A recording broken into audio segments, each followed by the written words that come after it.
नमस्कार सर, मेरा नाम राजू है। बहुत से लोग मुझसे ये पूछते हैं कि राजू मैं पैसा इन्वेस्ट कर रहा हूं, पर यदि मैं ना रहूं तो ये पैसे का क्या होगा। तो मैं उनके लिए कहता हूं सर, जो आपके पास स्टेटमेंट आता है 1 तारीख को, सारे म्यूचुअल फंड जिसमें हैं अवेलेबल, उसका आपको एक प्रिंट आउट निकालना है और अपने फाइल में रख के अपने फैमिली मेंबर्स को बता के रखना है कि आपने यहाँ पैसा इन्वेस्ट किया है। क्योंकि मार्केट में ये देखा गया है कि पैसा तो इन्वेस्ट कर दिया पर उनको लेने वाला, क्लेम करने वाला कोई नहीं है, तो वैसा पैसा वहीं पे पड़ा रह जाता है। आज भी बॉम्बे स्टॉक एक्सचेंज में ऐसा काफी सारा पैसा पड़ा हुआ है जिनका कोई क्लेम करने वाला नहीं है। तो ऐसे स्थिति में आप प्रिंट आउट लेके रखेंगे और अपने फैमिली मेंबर्स को बता के रखेंगे। दूसरा काम यह करना है कि आपके जो अकाउंट से पैसा कट रहा है म्यूचुअल फंड में, उसमें अपनी वाइफ को ज्वाइंट होल्डर बना के रखेंगे। इनकेस मान लो कि मेरे साथ कुछ हो जाता है तो मैंने सारा इन्वेस्टमेंट ज्वाइंट अकाउंट से किया है, तो मेरे नहीं रहने पे पैसा जब उस अकाउंट में आएगा तो उनका हकदार हमारे नॉमिनी ही होंगे। तो आपके अकाउंट में अगर ज्वाइंट होल्डिंग नहीं है तो कभी फुर्सत में आप इसको ज्वाइंट अकाउंट बना लेंगे,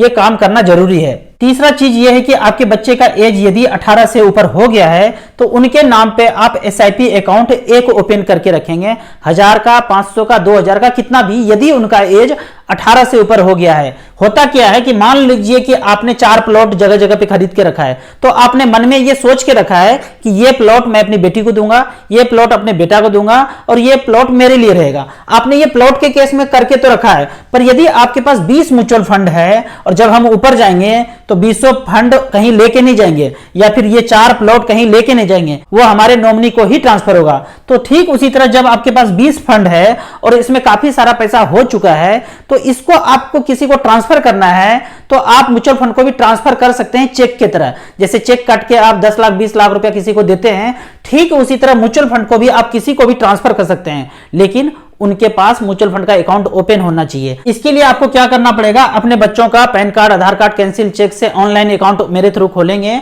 और जो पैसा है आप उसको सोच के रखेंगे कि ये पैसा किनको ट्रांसफर करना है। ऐसा करने के लिए आप बाद में एक विल बनाएंगे कि ये पैसा उनको ट्रांसफर होना चाहिए, ये पैसा इनको ट्रांसफर होना चाहिए। तो इस तरह से विल बना के जाएंगे, ये सारे का सारा पैसा नॉमिनी को ट्रांसफर हो जाएगा। अभी रिसेंटली एक अनहोनी हुआ तो इन्वेस्टर को इधर उधर ना जाने के बजाय उन्होंने मुझे कांटेक्ट किया और मैंने सारा पैसा रिडीम किया और उनके अकाउंट में आ गया।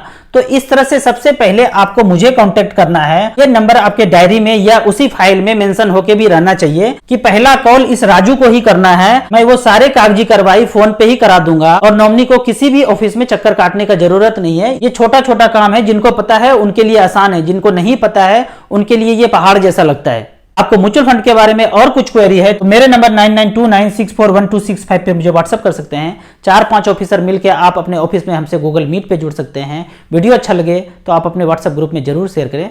Thank you so much.